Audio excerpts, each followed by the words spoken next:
और बुलेटिन की शुरुआत दंतेवाड़ा से आई खबर के साथ। दंतेवाड़ा के अरनपुर में नक्सली हमले में बड़ा खुलासा हुआ है। नक्सलियों ने घटनास्थल पर 3 आईईडी को प्लांट किया था। नक्सलियों ने हमले को लेकर पहले से प्लानिंग कर रखी थी। पुलिस को घटनास्थल से 3 डेटोनेटर बरामद हुए हैं। बताया जा रहा है कि जिस नक्सली कमांडर जगदीश को पकड़ने के लिए डीआरजी के जवान गए थे, उसी ने पूरी घटना को अंजाम दिया है। घटनास्थल के आसपास ही नक्सली कमांडर जगदीश मौजूद था। नक्सल हमले के बाद सीआरपीएफ के डीजी ने आज अधिकारियों के साथ घटनास्थल का दौरा किया है। तो ये बड़ी बात सामने आई है। इस नक्सली हमले से 3 आईडी प्लांट किए गए थे, जहां पर ये वारदात अंजाम दी गई है।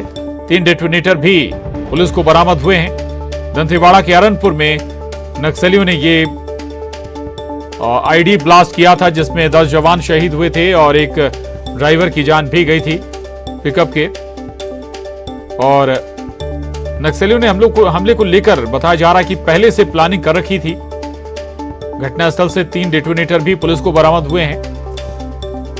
नक्सली कमांडर जगदीश, जिसे पकड़ने के लिए डीआरजी के जवान निकले थे, काफी दिन से वो सर्चिंग पर थे और उसी ने इस पूरी साजिश को अंजाम दिया, इस पूरे ब्लास्ट को अंजाम दिया, प्लानिंग की। और यह भी जानकारी मिली है कि जब ये ब्लास्ट किया गया था तब नक्सली सतीश आसपास ही था।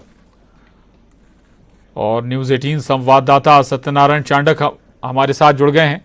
सत्यनारायण, ये बड़ा खुलासा हुआ है और उस दौरान बहुत सारी चीजें निकलकर सामने आई हैं। 3 डेटोनेटर भी बरामद हुए हैं।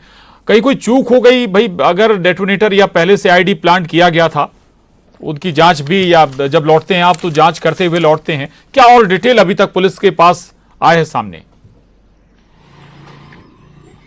आपको बता दूं कि दंतेवाड़ा के जो अरनपुर क्षेत्र में जो ब्लास्ट हुआ है, जिसमें 3 आईडी इस्तेमाल की गई थी नक्सलियों के द्वारा। उसके साथ ही साथ जो है पॉक्स हॉल जो है उसका तकनीक का उपयोग किया गया था, जिसमें बताया जाता है कि पहले से नक्सली एक सड़क पे जो है आईडी दबा रखते हैं, उसके बाद एक बड़ा हॉल पहले से ही किया जाता है और वो रोड में दबे ना, इसके लिए जो है रेत और पत्थर का उपयोग किया जाता है। और जब नक्सलियों को आईडी लगानी रहती है तो वो एक हॉल करके रेत और पत्थर को निकाल के उस जगह पर जो है आईडी लगा देते हैं और इसी तकनीक का इस्तेमाल किया गया है। और इसके अलावा जो एक बड़ा खुलासा हुआ है कि इस पूरे घटनाक्रम में एरिया कमांडर जो जगदीश है, उसका हाथ बताया जा रहा है। मास्टरमाइंड वही था, क्योंकि वो पहले एक अपना लोकेशन आउट करता है और पिछले 3-4 दिन से उस इलाके में जगदीश की लोकेशन थी, जिसके चलते जो है डीआरजी जवानों को उस इलाके के ऑपरेशन में उतारा गया था। उसके बाद जब जवान ऑपरेशन करके माओवादियों के साथ में मुठभेड़ की, जिसमें एक नक्सली घायल हो जाता है, उसको लेकर जब दंतेवाड़ा की ओर रवाना होते तो उस दौरान पहले से ही एक साजिश रची जाती है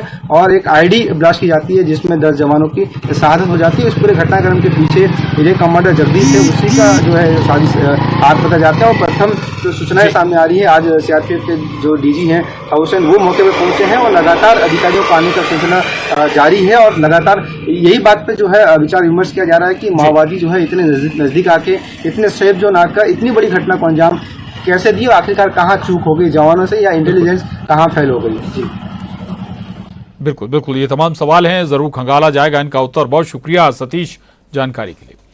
आगे बढ़ेंगे। रायपुर से बड़ी खबर है। अरनपुर की घटना के बाद बीजेपी का बड़ा आरोप है। जनप्रतिनिधियों को सुरक्षा नहीं मिलने का आरोप बीजेपी की ओर से लगाया गया है। पूर्व मंत्री केदार कश्यप का बड़ा बयान है। जनप्रतिनिधियों की सुरक्षा को कम किया जा रहा है, यह आरोप केदार कश्यप लगा रहे हैं। सुरक्षा की मांग लगातार की जा रही है।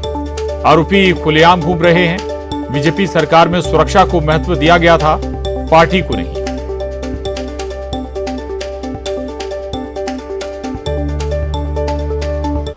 तो अरनपुर की घटना के बाद कार्रवाई कर रही है और जो हमारे वहाँ के जनप्रतिनिधि हैं, चाहे वो जिला पंचायत के अध्यक्ष हों, चाहे जिला पंचायत या फिर हमारे जो अलग अलग कैटेगरी के जो नेता हैं, मतलब उसमें जो सुरक्षा दी गई है, उनके सुरक्षा को कम किया जा रहा है। उनको जिस तरीके से अभी गांव में जाते हैं तो उनके लिए आरोपी वगैरह नहीं लगाया जाता है, तो उसके लिए लगातार मांग की जाती है। वहीं दूसरी ओर कांग्रेस के कोई भी जनप्रतिनिधि हो तो तो उनके लिए आरोपी और वो खुलेआम वहाँ पर घूमते हैं। तो कहीं ना कहीं से ये जो भेदभाव है, ये भेदभाव खत्म होना चाहिए। कांग्रेस ने एक व्यवस्था किया है, भारतीय जनता पार्टी थी तो हमारी सरकार ने सुरक्षा को पहले महत्वपूर्ण दिया था, पार्टी को नहीं या व्यक्ति को नहीं।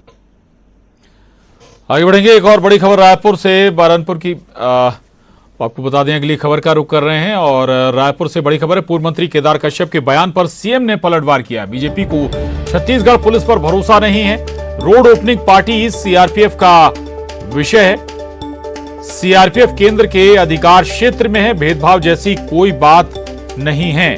तो पलटवार किया है मुख्यमंत्री भूपेश बघेल ने पूर्व मंत्री केदार कश्यप के बयान पर। बीजेपी को छत्तीसगढ़ पुलिस पर भरोसा नहीं है।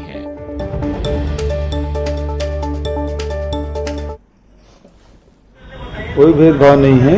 और दूसरी बात है, सुरक्षा जो रोड ओपनिंग पार्टी है वो तो सीआरपीएफ देती है, तो उसी के अंडर में है। और इनको तो छत्तीसगढ़ पुलिस पर विश्वास नहीं, क्योंकि उनके जो हेड आए हैं उनको जो यहाँ स्थानीय पुलिस दिया गया था उसको हटा लिया है। अब सीआरपीएफ उसकी सुरक्षा। तो सुरक्षा को लेकर अब सियासत शुरू हो गई है। अनुराग अग्रवाल जी हमारे साथ जुड़े हैं बीजेपी से। अनुराग जी, सीआरपीएफ, मुख्यमंत्री कह रहे भाई सीआरपीएफ तो केंद्र के अंडर में है और वही रोड ओपनिंग में उसकी बड़ी भूमिका होती है, भेदभाव जैसी कोई स्थिति ही नहीं है, नकार रहे हैं आरोपों को वो। ये सरकार 4.5 साल में सिर्फ नकारने का काम तो की है, इसके अलावा भूपेश बघेल एक काम किए हो तो बता दीजिए। ये अपने जन घोषणा पत्र को नकारते हैं, ये टीएससी जैसे जो 2.5 साल का वादा किए थे वो नकारते हैं, इनके मंत्री भ्रष्टाचार का आरोप लगाते हैं तो उसको नकारते हैं। भूपेश बघेल सरकार नकारने के अलावा कोई काम नहीं किए। भाजपा के नेता और महामंत्री श्री केदार कश्यप जी के बयान को देखिए। उन्होंने कहा कि नक्सल प्रभावित क्षेत्रों में जो भारतीय जनता पार्टी के जनप्रतिनिधि है उनकी सुरक्षा कमी की गई है। अब इस सुरक्षा का ये स्वयं उसकी जांच कर ले, इन्होंने ही आदेश निकाल के उनकी सुरक्षा कम की थी और उसी बारे में उन्होंने एक बयान दिया तो मुख्यमंत्री जी नकार रहे हैं। अरे भाई, छत्तीसगढ़ की पुलिस तो कांग्रेस कार्यकर्ता के समान कार्य कर रही है। चाहे आप बात कर लीजिए दंतेवाड़ा, सुकमा, कवर्धा के घटनाओं की बात कर लीजिए, या राजधानी रायपुर में आप देखिए पेड स्पीच जैसे मामले पे छोटे छोटे बयानों पे ये बकायदा नोटिस जारी कर रही है, अपराधियों के समान उनको बुला रही है। और बेमेतरा के बीरनपुर में रविंद्र चौबे का आदमी अंजोर यदु खुलेआम घूम रहा है, उसको गिरफ्तार नहीं कर रही है। और ये खुलेआम घूमने का आरोप कौन लगा रहा है? मृतक का पिता, उसको गिरफ्तार नहीं कर रही है। ये विशुद्ध रूप से कांग्रेस कार्यकर्ता के समान कार्य कर रही है। और जब इस पर हम सवाल उठाते हैं तो ये फिर हमको नोटिस दे देती है। तो भारतीय जनता पार्टी को तो इस भूपेश बघेल की सरकार पर भरोसा नहीं है, क्योंकि जितने भी पुलिस और प्रशासन है ये सरकार के अनुसार चलती है। ये तो सीधा सीधा आरोप है कि भूपेश सरकार सिर्फ और सिर्फ पक्षपात की नीति के तहत कार्य कर रही है। भारतीय जनता पार्टी को इस सरकार पर, बल्कि जनता को भी इस सरकार पर भरोसा नहीं रह गया। ठीक है, धनंजय सिंह ठाकुर जी हमारे साथ जुड़े हैं और कुछ बात उन्होंने भी आपकी सुनी होगी। धनंजय जी बड़ा स्पष्ट कह रहे हैं अनुराग जी कि भाई आदेश निकालकर सुरक्षा आपने कम कर दी, पुलिस तो ठीक है, सरकार पर भरोसा नहीं है, आप सुरक्षा दे भी पाएंगे हमें? देखिए, भारतीय जनता पार्टी को तो भारत के संविधान पर ही भरोसा नहीं है, क्योंकि यह भारतीय जनता पार्टी है जिससे जुड़े लोग बाबा साहब भीमराव अम्बेडकर जी के लिखे संविधान को बदलने की बात करते हैं। और जंतर मंतर ने पूरे देश में देखा है, ये तो संविधान की प्रतियां जलाने वाले लोग हैं। जो जिनको भारत के संविधान पर भरोसा नहीं है, उनको अगर छत्तीसगढ़ की पुलिस सुरक्षा दे रही है, ये छत्तीसगढ़ पुलिस पर कैसे भरोसा करेंगे? बड़ी बड़ी बात कर रहे थे ना, 4 इनके नेताओं का नाम बता दीजिए जिसको राज्य सरकार ने जिसका सुरक्षा को कम किया हो, जिसका आदेश जारी किया हो। हवा में बात करना। और सबसे बड़ी बात यह है कि छत्तीसगढ़ के पुलिस जो छत्तीसगढ़ के नागरिकों की सुरक्षा कर रही है, छत्तीसगढ़ की जनता की सुरक्षा कर रही है, और उस सुरक्षा में लगे अधिकारी जवानों का ये अपमान जो भारतीय जनता पार्टी नेता कर रहे हैं, पूरा प्रदेश देख रहा है। भारतीय जनता पार्टी अक्सर मायने में मुद्दावीर हो चुकी है। बताएं ना भाई, आज देखिए रमन सिंह जी को कितने सारे सुरक्षा मिली हुई है, तो उनको हटाया गया है। इनको तो ना तो छत्तीसगढ़ महतारी पर भरोसा है, ना छत्तीसगढ़ भारत के संविधान पर भरोसा है। ये विमनस्ता की बात करते हैं। दिखा दे 4 आदेश मुझे यहाँ पे, सार्वजनिक कर किनका किनका सुरक्षा हटाया गया है, और कम से कम जवान जो हमारे सुरक्षा में लगे हैं ना उनको अपमानित। चलिए चर्चा होगी तो आगे भी ये आंकड़े सामने आएंगे। और शुक्रिया धनंजय सिंह ठाकुर जी, अनुराग अग्रवाल जी, धन्यवाद आपका। और हालांकि सुरक्षा जरूरी भी है, चूंकि लगातार ऐसे जब चुनावी माहौल में जो नेता हैं वो प्रचार प्रसार करने जाते हैं और इसमें कांग्रेस बीजेपी दोनों के नेता शामिल हैं। अगली खबर का रुख करेंगे और बड़ी खबर दुर्ग से बड़ी खबर है। दुर्ग में आपको बता दें, बीजेपी युवा मोर्चा ने रोजगार कार्यालय का घेराव किया है। बड़ी संख्या में कार्यकर्ता मौजूद हैं। रोजगार कार्यालय के पास प्रदर्शन किया है। पुलिस और कार्यकर्ताओं के बीच झड़प भी हुई है। कार्यालय में ताला लगाने की कोशिश बीजेपी युवा मोर्चा के कार्यकर्ता करते हुए नजर आए हैं। ये बड़ी खबर, बीजेपी युवा मोर्चा ने रोजगार कार्यालय का दुर्ग में घेराव किया है।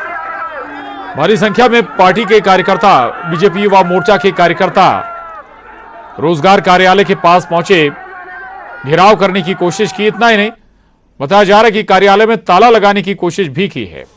मिथिलेश ठाकुर हमारे साथ जुड़े हैं और जानकारी के साथ। मिथिलेश, अब चुनाव है तो फिर ऐसे प्रदर्शन स्वाभाविक है, देखने को मिलते रहेंगे। मिथिलेश, निश्चित रूप से प्रशांत, अब चुनाव पूरी तरह से आ चुका है और उसके असर भी दिखने लगा है। आज भारतीय जनता युवा मोर्चा के कार्यकर्ता बड़ी संख्या में रोजगार कार्यालय का घेराव करने के लिए पहुंचे हैं। यहाँ पर जमकर प्रदर्शन किया जा रहा है। बैरिकेडिंग है, बैरिकेडिंग को एक तोड़ दिया है, दूसरे को तोड़ने की कोशिश कर रहे थे। इसी बीच में पुलिस और कार्यकर्ताओं के बीच में जमकर झूमाझटकी हुई है और किसी तरह से उनको रोका जा रहा है। कार्यकर्ता रोजगार कार्यालय में ताला लगाने की कोशिश कर रहे हैं, अभी तक सफल नहीं हो पाया। ये पूरा मामला जो है बेरोजगारी भत्ते से जुड़ा हुआ है। इनका ये कहना है कि जो भूपेश सरकार ने वायदे किए थे युवाओं से, वो जो वायदे हैं उसको पूरा नहीं किया गया है। बेरोजगारी भत्ते को लेकर कई क्राइटेरिया बना दिया गया है। इस वजह से बेरोजगारों को जो उनका हक। ठीक है, शुक्रिया मिथिलेश इस पूरी जानकारी के लिए विस्तार से। आगे बढ़ेंगे। शहादत, ये शब्द गर्व का एहसास कराता है, लेकिन उस मां का क्या जिसकी गोद सूनी हो जाती है? उस औरत का क्या जिसका सुहाग उजड़ जाता है? गर्व उसे भी होता है, लेकिन उस गम का क्या जो औलाद के बिछड़ जाने, जीवन साथी के कभी लौट कर न आने पर होता है। दंतेवाड़ा नक्सली हमले में भी कई गोदें सुनी हुई, कई सुहाग उजड़े हैं और जब ये आखिरी सफर पर चलें तो ऐसी तस्वीरें सामने आई जो फौलाद को भी पिघला दें।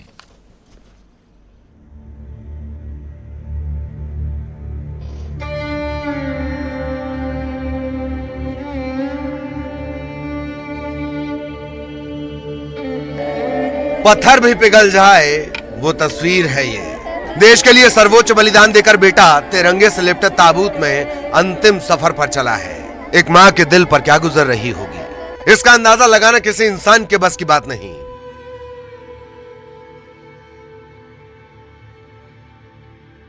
मां ये जानती है कि लाल अब लौट कर कभी नहीं आएगा। आंसुओं का सैलाब, दिल छलनी छलनी, पर क्या करें, मां तो मां होती है। इस ताबूत में दंतेवाड़ा नक्सली हमले में शहीद जवान जोगा सोढ़ी का शव है और ये सपूत की बुजुर्ग मां है। बेटा इस दुनिया में अब नहीं है, लेकिन मां को उसका ख्याल अब भी है। मां की ममता क्या होती है देखिए जरा। बेटे का शव जिस ताबूत में है, मां उस ताबूत को साफ कर रही है। जिसे 9 महीने तक कोख में पाला, दुनिया में पहला कदम रखते ही गोद में संभाला, उंगलियां पकड़कर चलना सिखाया और जब वो अपने आखिरी सफर पर निकला है तो मां उसे ऐसे ही कैसे जाने दे सकती है।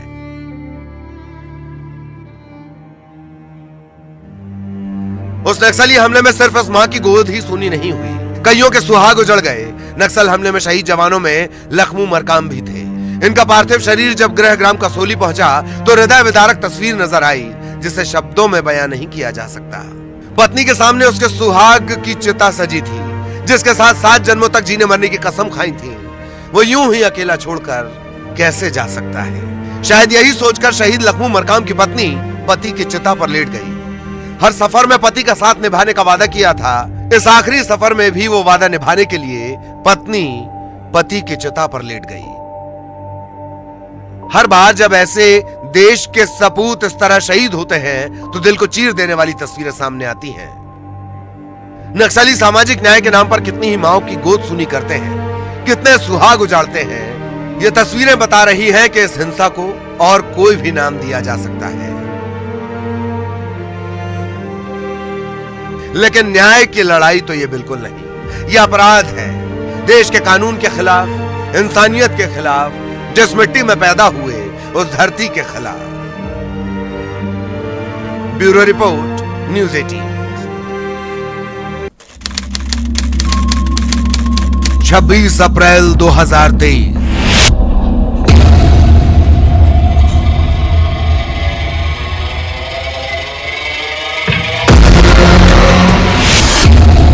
दंतेवाड़ा के दहलने की खबर। दंतेवाड़ा से ये बड़ी खबर है, जहां दंतेवाड़ा के अरनपुर में ब्लास्ट की खबर है। बड़ी नक्सली वारदात अंजाम दी गई है। एक वाहन को आईडी ब्लास्ट के जरिए उड़ा दिया है नक्सलियों ने।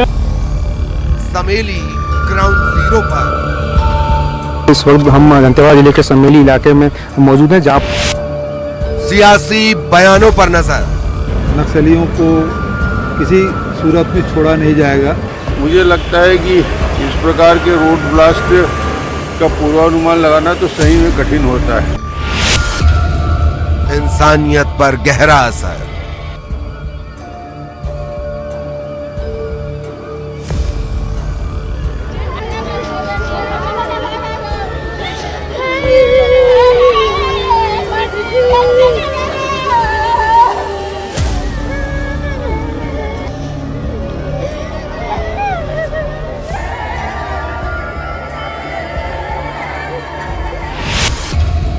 ब्रेकिंग से विश्लेषण का सफर। इन आईईडी नक्सली कमांडर जगदीश के नेतृत्व में घटना को दिया गया अंजाम।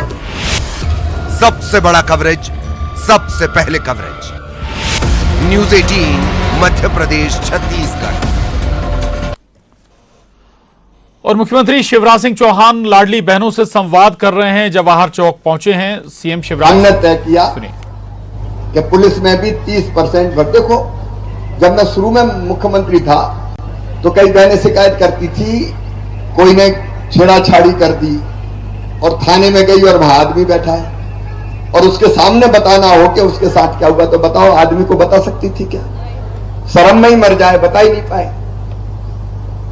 हमने तय किया 30% पुलिस में बहनों बेटियों की भर्ती करूंगा। महीने बहनों के खाते में डालेंगे 12,000 रुपया साल। अब ये 12,000 रुपया केवल रुपया नहीं है मेरी बहनों। देखो, रुपया पास में होता तो मन में विश्वास पैदा होता है। सही बात है कि नहीं? पैसे में बड़ी ताकत है, ये सच्चाई है, इसे कौन इनकार कर सकता है? आपके पास पैसा है, आपकी घर में इज्जत बढ़ेगी। पैसा नहीं हो तो ए लखुआ इधर आ, और पैसा आ गए तो सेठ लक्ष्मी चंद जी पधारिए। तुरंत नजर बदलती, तुरंत। अब ये 1,000 रुपया महीना आएंगे तो सास भी कहेगी बहू को रोटी में घी चुकड़ो रे। 1,000 रुपया तो आ रहे हैं। और पतिदेव को भी देखो, महिलाओं की महानता में भाइयों से भी करो। भाई निर्दय हो सकते हैं, लेकिन तुम कैसे भी हो, पत्नी को कभी मार भी पीट भी दिया हो, लेकिन उदास आओगे तो घर में पत्नी सबसे पहले पूछेगी मुझे तो बताओ क्या बात है, मैं हूं ना। ये महिला की महानता है, ये स्त्री की महानता है। वो बच्चों को, पति को दुखी नहीं देख सकती। कोई बिल्कुल ही कसाई निकल जाए तो बात अलग है, नहीं तो वो दुख नहीं देख सकती। अभी पैसा मांगती थी पतिदेव से और पतिदेव मुंह लटका के आ गए और उदास घर में बैठे तो चैन नहीं पड़ेगी। बोले बताओ तो बात क्या है? और उनने कहा कि क्या करूं, पैसे की जरूरत थी, इंतजाम नहीं हो रहा, तो तुम बचा के रखोगी, मुझे पूरा विश्वास है। आड़े वक्त के लिए झट निकाल के कहोगे गुड्डू के पापा ये ले जाओ, चिंता काहे को करते हो, मैं तो हूं। तो पतिदेव का भी मुसीबत में साथ देगी कोई तो पत्नी देगी। एक सामाजिक सुरक्षा मिलेगी। इसलिए मेरी बहनों, ये योजना केवल योजना नहीं है, ये सामाजिक क्रांति है। ये बहनों की जिंदगी बदलने का अभियान है। और आप देखो, लगता है 1,000 रुपया, 12,000 एक बहन को मिलेंगे तो 1,20,00,000 का रजिस्ट्रेशन हो गया। कितने पैसा लगेंगे पता है? गुणा भाग लगाओ। 16,000 करोड़ रुपया भैया को इंतजाम करना पड़ेगा। 16,000 करोड़। लेकिन लाऊंगा, चिंता मत करना। 10 जून से सब पात्र बहनों के खाते में 1,000 रुपया आना शुरू हो जाएंगे। 10 जून। अभी अप्रैल चल रहा है, मई में ये फार्म पूरी जांच पड़ताल होकर इनकी सूची चिपक जाएगी और 10 जून सब खाली रखना। कौन से जून? 10 जून खाली रखना, उस दिन उत्सव मनाएंगे। बहनों की जिंदगी में नई खुशियां आएगी तो गीत भजन अलग अलग तरह के कार्यक्रम होना चाहिए और रात में घर में दीपक भी जलना चाहिए कि आज से हमारी जिंदगी में नया सवेरा आया। बहनों की जिंदगी बदल जाए तो मेरी जिंदगी सार्थक हो जाए। वैसे भी मेरी 64 साल की उम्र है तो मैं सोच रहा हूं और जितने दिन काम करना है करता चल रहे जब तक सांस चले। अगर ये जमाना में ये कर पाया तो मेरा दुनिया में आना सार्थक हो पाया। इसलिए सामाजिक क्रांति, इसलिए अब हम एक काम और कर रहे हैं कि हर जगह हर वार्ड में एक लाडली बहना सेना भी बनाएंगे। बहनों का एक संगठन जो सब चीजें ढंग से देखे कि योजना के बारे में भी। अब एक फैसला हमने किया कि दारू के सारे अहाते बंद कर दिए जाएंगे 1 अप्रैल से पहले, क्योंकि सबसे ज्यादा तकलीफ बहनों को होती है। तो अहाते बंद करने का फैसला किया। कोई दुराचारी है तो सीधे देखो, आजकल कहीं घटना हो गई तो सीधे बुलडोजर चलता, तोड़ ताड़ के एक तरफ कर देते हैं। नहीं बचोगे। अगर मां बहन बेटी की तरफ आंख उठाई तो नहीं छोड़ेंगे और फांसी के फंदे पे चढ़ाए बिना चैन नहीं मिलेगा, क्योंकि बहनों की जिंदगी बदल। ये लाडली बहना सेना ऐसे कई जागरूकता के काम करेगी और हम और मजबूत होकर आगे बढ़े। एक काम और करेंगे, अपन स्व सहायता समूह बनाएंगे। अभी आजीविका मिशन की स्व सहायता समूह की बहन कोई है क्या यहाँ पे? अभी शायद यह काम नहीं है। कहां है अपने कलेक्टर नगर निगम वाले? भैया यहां तेजी से शुरू करो। देखो मैं समझा रहा हूं आपको, टाइम ज्यादा हो गया। मैं आपको समझा रहा हूं कि अपन बहनों के समूह बनाएंगे। देखो भाई, अब गरीब नहीं है, हम काहे को गरीब रहे, काहे को रोते गाते रहे। हम कुछ करेंगे, पति अपना काम करें, हम अपना काम करें, और उसमें कई छोटे छोटे काम धंधे हम शुरू करवाएंगे। हर बहन की आमदनी 10,000 रुपया महीना कम से कम हो जाए।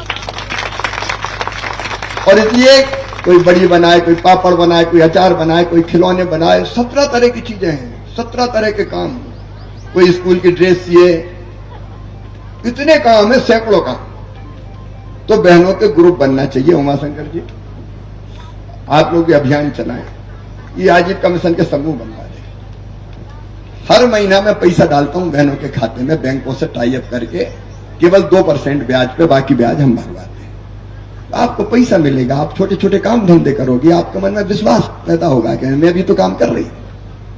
काय को पर्दा डाल के घर में रहे भैया? क्यों जिंदगी भर रोते रहे, दुख का पहाड़ हमारी सर पे काय को फूटे? जमाना बदल गया है, हम भी बदलेंगे।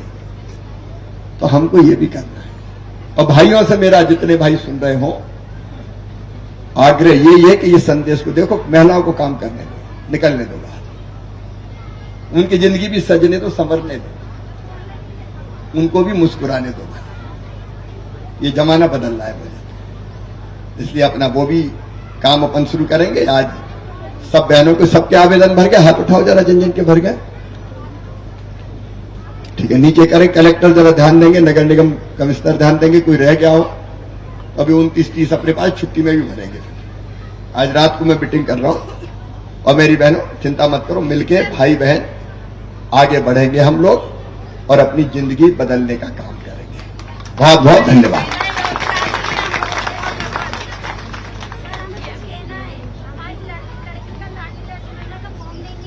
वो मैं दिखवा दूंगा, कोई बात हो तो देख लेना।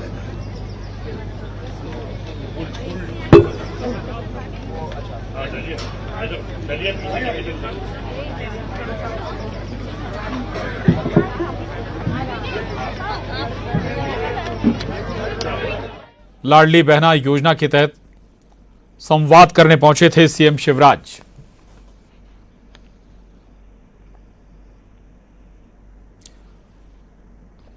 तीन तस्वीरें आपको दिखा रहे हैं। मुख्यमंत्री शिवराज सिंह ने पहले भजन भी गाया, योजनाओं के फॉर्म भी भर पाए शिवराज ने। और भारत माता की, भारत माता की, शिवराज सिंह चौहान जी जिंदाबाद, शिवराज सिंह चौहान जी जिंदाबाद।